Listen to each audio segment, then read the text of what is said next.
I kind of hate to say this, but now that Photoshop is wielding generative AI, I'm not sure Midjourney and the others stand a chance. I mean, which is more likely? That Photoshop catches up with Midjourney's year-long head start, or that Midjourney develops a UI that catches up with 33 years of Photoshop? All right, now I don't want to be a total buffoon and be somehow like celebrating how the colossus that is Photoshop is trouncing the relatively little guy that is Midjourney.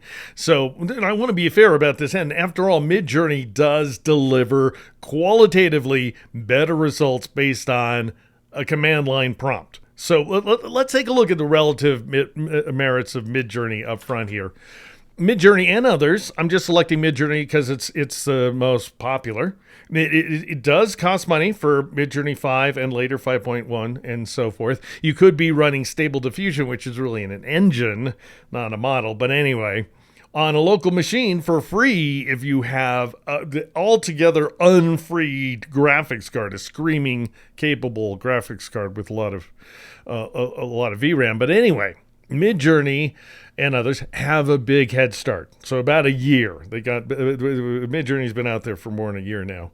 And so, as a result, it's liable to do better work than Firefly, which is what Photoshop's generative fill is based on, what it's actually using. Ethics aside, so whatever you think of the ethics, Midjourney is trained on an exponentially larger number of images. So whereas Midjourney, so whenever you're using generative fill inside Photoshop, it's calling to Firefly. And Firefly is ostensibly trained on images in Adobe stock. So it's limited to those images and the old images, I guess, that are in the public domain. Whereas Midjourney, web scrapes, right? It's just based on any image it can find out there. So it does have a bigger, just much, much bigger training base. And so it's not surprising that it does better work. This one it frustrates me a little bit. Midjourney is ambivalent. I'm not frustrated by Midjourney's ambivalence to corporate trademarks. I'm frustrated by Adobe's lack of ambivalence. So here we are looking at the Firefly user guidelines, essentially. And many of them, be respectful and safe. Fine, that's great. And all these things, these are good bullet points, except for this guy right here, illegal activities or goods. Now, I'm not suggesting we should be doing anything illegal with our AI, but nor do I appreciate the policing. So, for example, I was working on a thumbnail the other day that I wanted to hearken to Spider-Man. And oh, by the way, if you're at all interested, then go to my Patreon, which is patreon.com/geeknow. And because I discuss how I put this thumbnail together, but I wasn't able to really directly base it on Spider-Man because Firefly refuses to cooperate with that. It's ignorant of Spider-Man and on purpose. Mickey Mouse and so forth. And it's basically one big corporation respecting the other big corporations. Now, some of you may take issue with that. I'm not suggesting that Firefly should be scraping our stuff. It shouldn't be stealing from the little people. But the big corporate trademarks, I mean, we need to be culturally relevant. We want to refer to what's going on. We want to riff on stuff, and we should be entitled to do that. By the way, United States copyright law allows that. In any event, we've also got, so we could have a big discussion on that one. Feel free to curse my name if you want to. And finally, Midjourney offers novel features. A bunch of them. You can introduce alpha channels. There's other stuff that you can do. And introduce imagery as well as the command line prompt, such as the ability to blend or morph multiple images, at least 2, but I think up to 5, to create a composite AI. So you basically have a robot face on top of a human face, for example. They're not side by side. They're basically kind of on top of each other, and then it'll morph between them. Okay, so there's stuff like that. I'm sure there's much more than that. Now let's take a look at the advantages, relatively, of generative fill in Photoshop. Now this isn't so much, so again, generative fill, you have to have an active internet connection because it's calling to Firefly. So I'm not saying these are advantages of Firefly necessarily. These are advantages to the fact that Photoshop is a big, huge compositing engine. And so first and foremost here, generative fill sees the layered composition. So the entire thing, it sees all the visible layers, and it works from all those visible layers as well, including any AI imagery that you want to build on top of AI imagery. So you can compound the effects as you're working on them in real time without having to go back and forth. And you don't even have to enter new prompts if you don't want to. Generative fill, GF here, is sensitive not just to the contents of a selection outline, but to the shape of a selection outline, to the contours of that selection, as well as the surrounding pixels. So think healing in this case. So it's looking around the brushstroke, selection outline instead of brushstroke, and it's looking at the pixels that surround that brushstroke, selection outline instead of brushstroke, once again. Generative fill results in an editable smart object, which is very cool, kind of a Photoshop thing. You're not going to get that from Midjourney, and Midjourney is just, it doesn't even have a UI right now. It will, but it's not, I doubt it's going to be anywhere near as powerful as Photoshop. Subject to smart filters and adjustments. When I say adjustments, I mean things like levels and curves and hue saturation and so forth. Smart filters, they're all editable. They're dynamic. Filters, I think, are becoming less interesting, less important to our day-to-day lives suddenly with the advent of generative AI. Because, filters are nothing by comparison, right? Anyway, you can imagine kind of any filtering effect now. And then generative fill is compatible with opacity, blend modes, layer effects, and more, so that you can blend your various effects together. And I'm going to be showing examples of all of this in this video. And so here we are looking at an image from the Dreamstime image library, about which you can learn more in the description if you're so inclined. Now, I'm going to bring up the channels panel, because what I've done is I've saved a bunch of selection outlines as alpha channels just to save us some time and to reduce embarrassment on my part. So here's this jacket. Here's a jacket channel right there. White is selected, black is deselected. However, I got to turn it into a selection by pressing the Control key, Command key on the Mac, and clicking on that alpha channel right there to load it up. Now, this is not a fancy selection outline. I didn't do anything, by the way, with a fancy selection tool. I didn't use any of these automated tools right here. I created all of these exclusively with the marquee tools, as we'll be seeing, and the lasso tool, which is what we're looking at here. So this is just a polygonal lasso selection. Oh, I should switch to a different tool so I don't see that highlighting. Anyway, just a regular lasso selection. And now what I'm going to do is click generative fill, and I'm going to paste in a prompt. So big fluffy polka dotted faux fur fleece down jacket. I don't know if down is going to have anything to do with the results. Now, these results are by definition highly random, and their quality is going to vary all over the place. I am not doing any eyes or hands, by the way, in this demo. Hands are especially dangerous, and you get into that territory where what do the various hand gestures mean in different parts of the world? We know some of them mean the same darn thing, but some of them don't. Anyway, it's one thing to swap out a person's clothing or hairstyle, but imagine if you could change the way they're gesturing down to the individual fingers. Happily, I cover exactly that at my Patreon, which is patreon.com/geeknow. I don't want to invoke offense anywhere, so notice I get 3 different results. That's the way things stand right now. And none of them, no, that has kind of polka dots going on, but let's say I don't like any of those 3. I can get rid of them, of course, or I could just generate new ones with or without changing the prompt. So this time around, I'm just hoping, because I've done this before and it's given me better results than this, that it comes up with something that I'm more fond of.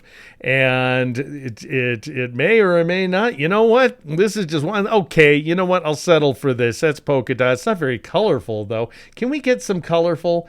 How about here? What the fleece down? Let's just take that and replace the word down, because I don't know where down is coming into this picture, with colorful. Let's see if that produces a better effect this time around. I do kind of like this jacket, though, and if I don't find anything better, I'm going to go with it. But right about here, I've mentioned this before, that's the end of the progress bar. Just kind of jumps forward, and this, oh wow, that's cool. That's not polka dotty, but that is. It's not fleecy though or fuzzy. I'm just gonna go with this one actually because I think it's adorable. All right, now let's give her a different hairstyle. Get this thing the heck out of the way. And so notice my hair channel right here. I'll control or command click on it, and this time around, this is an entirely free-form lasso that I just drew in order to define the edges of where I want her hair to be. And this is what I'm talking about.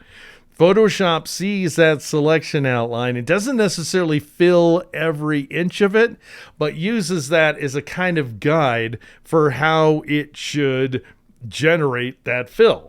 All right, so I'll click the generate fill button, whatever it's called. And generative fill, wasn't it called? It's not there anymore. Thick, stylish, lush, luxurious, outrageous, extremely pink, punk, that is, colorful blue hair. I don't need to read these things. You can pause the video and read them yourself if you want to. But I just want to give you a sense for kind of the kind of thing I'm going for. These may be fundamentally terrible prompts. And in this case, it's colorful, it's kind of punky, and it's not blue, but I did say colorful. And that makes it look like she's wearing curlers.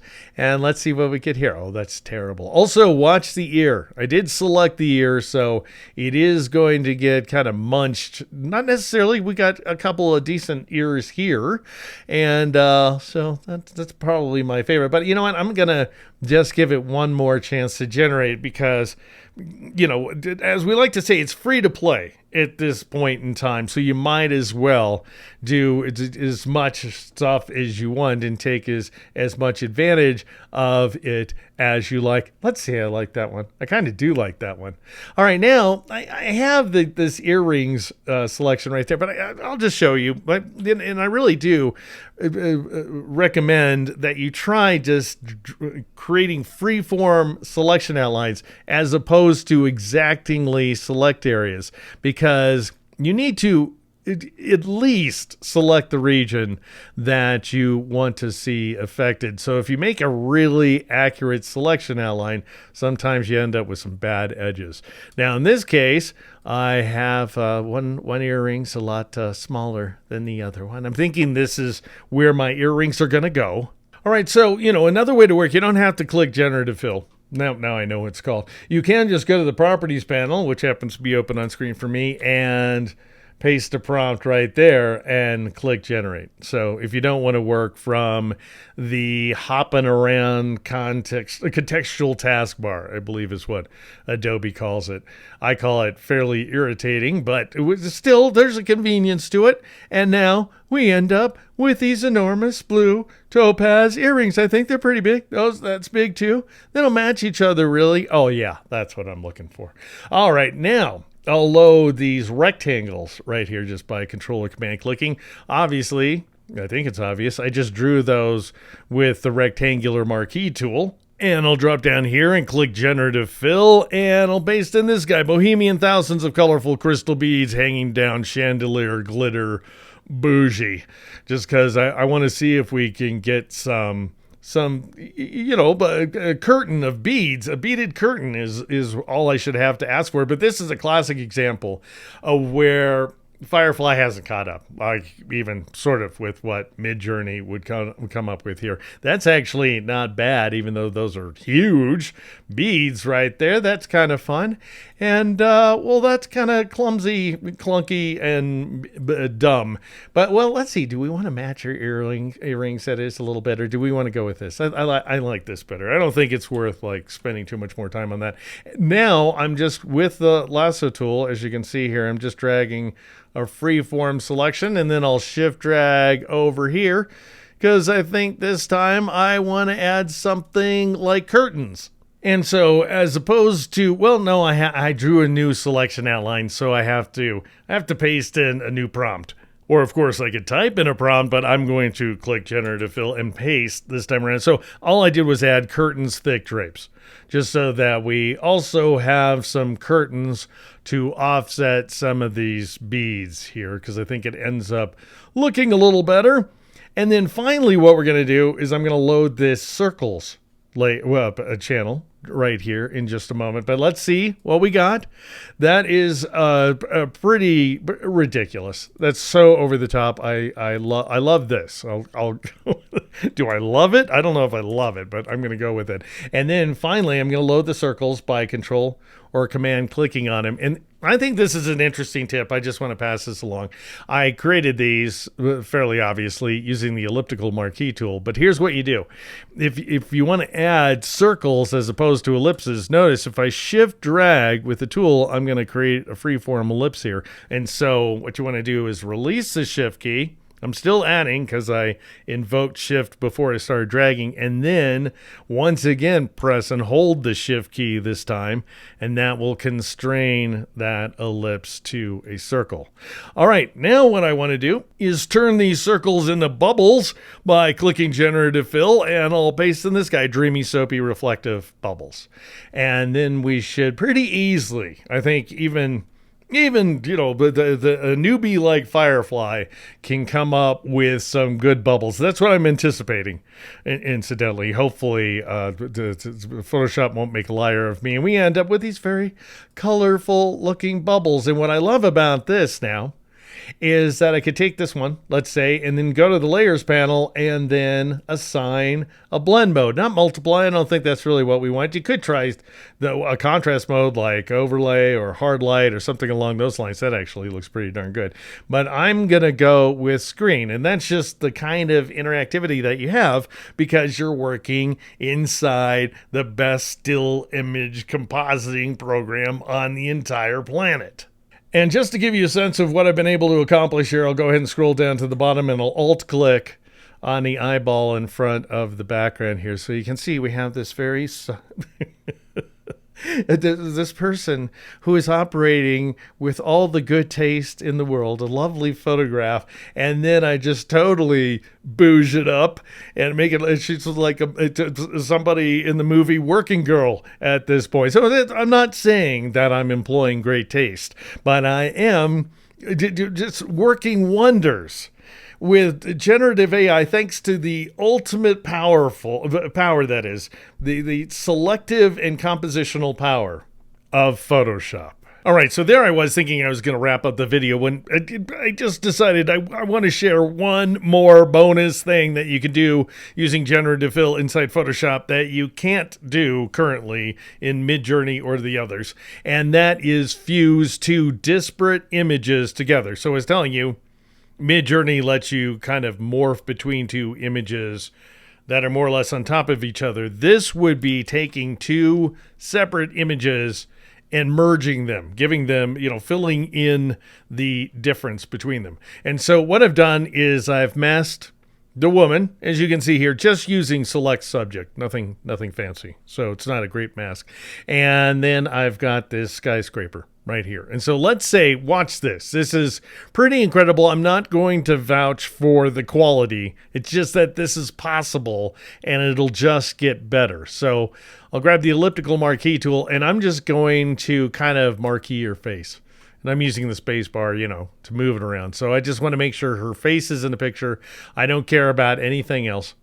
And then I'm going to add the buildings to the selection by going over to the layers panel here, and I'll press the shift and control keys, that shift and command on the Mac, and click like so in order to add the buildings to the selection. All right, now I want to fill in the stuff between these two selections. So in other words, I want to invert the selection, reverse it, if you will. And you can do that from this taskbar by clicking on this icon. You can also choose the inverse command from the select menu. And if I back out just a little bit, you can see that it's the background that is selected. All right, Generative Fill. Let's just click Generative Fill. I'm not going to give it a prompt. Seems to work better with that one. You can try prompts if you want to, but I'm just going to give this guy a try and see what it comes up with. And with any luck, it's going to, as I say, kind of fuse them together, kind of merge them, if you will, in order. Isn't that, it's not good, but isn't it great? Isn't it amazing that it can do this? Here's another example right here of fusing these two images with a hand that looks a little bit like a cute piglet. And let's see this guy. Well, there you go.